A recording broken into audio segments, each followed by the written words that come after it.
നമസ്കാരം.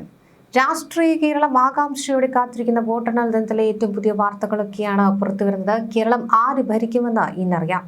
140 മണ്ഡലങ്ങളിലായി വോട്ടെണ്ണൽ പുരോഗമിക്കുമ്പോൾ പലയിടത്തും പ്രവചനാതീതമായ പോരാട്ടമാണ് നടക്കുന്നത്. വോട്ടെണ്ണൽ കേന്ദ്രങ്ങളിൽ ഇന്ന് ഏറ്റവും കൂടുതൽ നാടകീയതയ്ക്ക് സാക്ഷ്യം വഹിച്ചത് എറണാകുളം ജില്ലയിലെ കളമശ്ശേരി മണ്ഡലമാണ്. വോട്ടെണ്ണൽ തുടങ്ങാനിരിക്കെ സ്ട്രോങ് റൂമിന്റെ താക്കോൽ കാണാതായത് വലിയ പ്രതിസന്ധി സൃഷ്ടിച്ചു. കുസാറ്റിലെ വോട്ടെണ്ണൽ കേന്ദ്രത്തിൽ കളക്ടർ അടക്കമുള്ള ഉന്നത ഉദ്യോഗസ്ഥരുടെ സാന്നിധ്യത്തിൽ ഒടുവിൽ പൂട്ടുപൊളിച്ചാണ് സ്ട്രോങ് റൂം തുറന്നത്. മുൻ മന്ത്രി പി രാജീവ് അടക്കം ജനവിധി തേടുന്ന മണ്ഡലത്തിൽ ആദ്യ സൂചനകളിൽ UDFന്റെ VE അബ്ദുൾ ഗഫൂറാണ് ലീഡ് ചെയ്തത്. സംസ്ഥാനത്ത് മൊത്തം ചിത്രം പരിശോധിച്ചാൽ പോസ്റ്റൽ ബാലറ്റുകൾ എണ്ണിക്കഴിഞ്ഞപ്പോൾ LDFും UDFും ഒപ്പത്തിനൊപ്പമാണ്. EVM മെഷീനുകളിലെ വോട്ടുകൾ എണ്ണി തുടങ്ങിയതോടെ മിക്കയിടങ്ങളിലും ലീഡ് നില മാറിമറിയുന്നു. മൂന്നാം പിണറായി സർക്കാരിന്റെ തുടർച്ച ഉറപ്പിക്കാമെന്ന് LDF കരുതുമ്പോൾ വൻ ഭൂരിപക്ഷത്തോടെ അധികാരത്തിൽ തിരിച്ചെത്താമെന്ന ഉറച്ച വിശ്വാസത്തിലാണ് UDF. നിർണായക ശക്തിയാകുമെന്ന് BJPയും അവകാശപ്പെടുന്നു. മുഖ്യമന്ത്രി പിണറായി വിജയൻ കണ്ണൂരിലെ വസതിയിലിരുന്നും പ്രതിപക്ഷ നേതാവ് VD സതീശൻ കന്റോൺമെന്റ് ഹൌസിൽ നിന്നുമാണ് ഫലങ്ങൾ വിലയിരുത്തുന്നത്. ഉച്ചയോടെ സംസ്ഥാനത്തെ പൂർണ്ണ ചിത്രം വ്യക്തമാകും. വൈകിട്ട് 5 മണിയോടെ ഔദ്യോഗിക ഫലപ്രഖ്യാപനം ഉണ്ടാകുമെന്ന് തെരഞ്ഞെടുപ്പ് കമ്മീഷൻ അറിയിച്ചു. കേരളത്തിൽ ആകെയുള്ള 140 സീറ്റുകളിൽ കോൺഗ്രസ് നേതൃത്വത്തിലുള്ള UDF കേവല ഭൂരിപക്ഷം മറികടന്നതായി ആദ്യ ട്വീറ്റുകളിൽ സൂചിപ്പിക്കുന്നു. ഭരണ തുടർച്ച ലക്ഷ്യമിടുന്ന LDF പല സീറ്റുകളിലും കടുത്ത പോരാട്ടം കാഴ്ചവെക്കുന്നുണ്ടെങ്കിലും നിലവിൽ UDFന് പിന്നിലാണ്. പാലക്കാട്, നേമം തുടങ്ങിയ മണ്ഡലങ്ങളിൽ BJP ആദ്യഘട്ടത്തിൽ ലീഡ് നിലനിർത്തുന്നുണ്ട്. ഇത്തവണ കളമശ്ശേരിയിൽ 81.18% വോട്ടുകൾ രേഖപ്പെടുത്തി. ഇത് കഴിഞ്ഞ തവണത്തേക്കാൾ കൂടുതലാണ്.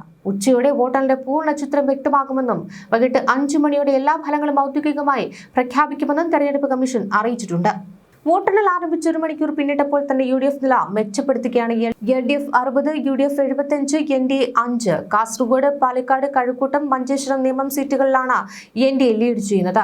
ധർമ്മടത്ത് പിണറായി വിജയൻ പിന്നിലായി. മന്ത്രി MV രാജേഷും വീണ ജോർജും പിന്നിലാണ്. പറവൂരിൽ പ്രതിപക്ഷ നേതാവ് VD സതീശൻ മുന്നിൽ. പാലായിൽ ജോസ് കെ മാണി പിന്നിലാണ്. പയ്യന്നൂരിൽ TK മധുസൂദനനാണ് മുന്നിൽ. പേരാവൂരിൽ KPCC president Sunny Joseph lead ചെയ്യുന്നു. നേമത്ത് രാജീവ് ചന്ദ്രശേഖറാണ് മുന്നിൽ. 3 മുന്നണികൾക്ക് മണ്ഡലത്തിൽ ലീഡ് മാറിമറിയുകയാണ്. തളിപ്പറമ്പിൽ PK ശ്യാമള മുന്നിലാണ്. കോട്ടയത്ത്, മലപ്പുറത്തും UDFന് അനുകൂലമാണ് ആദ്യഘട്ട ട്രെൻഡ്. കേരളത്തിൽ ധാരാളം താമരകൾ വിരിയുമെന്നാണ് BJP നേതാവ് PK കൃഷ്ണദാസ് പറയുന്നത്. ഘടകകക്ഷികളടക്കം വിജയിക്കുമെന്നും PK കൃഷ്ണദാസ് അവകാശപ്പെടുന്നു. കേരളത്തിൽ പുതിയ രാഷ്ട്രീയത്തിന് തുടക്കമുണ്ടാകുമെന്നും തൂക്കുമന്ത്രിസഭയ്ക്ക് സാധ്യതയുണ്ടെന്നും PK കൃഷ്ണദാസ് അവകാശപ്പെട്ടു. ഭരണത്തിൽ BJP നിർണായക ശക്തിയാകുമെന്നും NDA മുഖ്യധാരയിൽ പ്രവേശിക്കുമെന്നും കൃഷ്ണദാസ് പ്രത്യാശ പ്രകടിപ്പിക്കുകയാണ്. കേരളം ഉറ്റുനോക്കുന്ന അതിനിർണായകമായ തെരഞ്ഞെടുപ്പ് ഫലത്തിന്റെ ചിത്രം ഇപ്പോൾ തന്നെ ഏകദേശം വ്യക്തമായിക്കൊണ്ടിരിക്കുകയാണ്. കളമശ്ശേരിയിൽ സ്ട്രോങ് റൂമിന്റെ താക്കോൽ കാണാതാവുകയും ഒടുവിൽ പൂട്ടുപൊളിച്ച് വോട്ടെണ്ണൽ തുടങ്ങുകയും ചെയ്ത ആ അസാധാരണമായ തുടക്കം ഇന്ന് കേരളത്തിലെ രാഷ്ട്രീയ ചരിത്രത്തിലെ തന്നെ അപൂർവ സംഭവമായി മാറി. കഴിഞ്ഞ തവണ പി രാജീവ് നേടിയ കരുത്തിൽ LDF ഉറച്ചു നിൽക്കുമ്പോഴും ആദ്യ റൗണ്ടുകളിൽ UDFന് VE അബ്ദുൾ ഗഫൂർ ഉയർത്തുന്ന ശക്തമായ മുന്നേറ്റം കളമശ്ശേരിയെ പ്രവചനാതീതമാക്കുന്നു. സംസ്ഥാനത്തെ മൊത്തം ചിത്രം പരിശോധിച്ചാൽ പോസ്റ്റൽ വോട്ടുകൾക്ക് പിന്നാലെ EVM മെഷീനുകളിലെ വോട്ടുകളും എണ്ണിത്തുടങ്ങിയപ്പോൾ പല പ്രമുഖ മണ്ഡലങ്ങളിലും അട്ടിമറി സൂചനകളാണ് പുറത്തുവരുന്നത്. UDF നിലവിൽ ലീഡ് നിലയിൽ മുന്നിട്ട് നിൽക്കുന്നുണ്ടെങ്കിലും LDF കോട്ടകളിൽ ശക്തമായ പ്രതിരോധം തീർക്കുന്നുണ്ട്. BJP തങ്ങളുടെ വോട്ട് വിഹിതം വർദ്ധിപ്പിക്കുമോ അതോ നിർണായക സീറ്റുകൾ പിടിച്ചെടുക്കുമോ എന്ന ചോദ്യത്തിനും ഇനി നിമിഷങ്ങളുടെ ദൂരം മാത്രം. വിധി നിർണ്ണയിക്കാൻ ഇനി ഏതാനും റൗണ്ടുകൾ കൂടി മാത്രമാണ് ബാക്കി. ഉച്ചയോടെ കേരളത്തിന്റെ അധികാരം ആരുടെ കൈകളിലെന്ന് നമുക്ക് ഉറപ്പിച്ചു പറയാനാകും.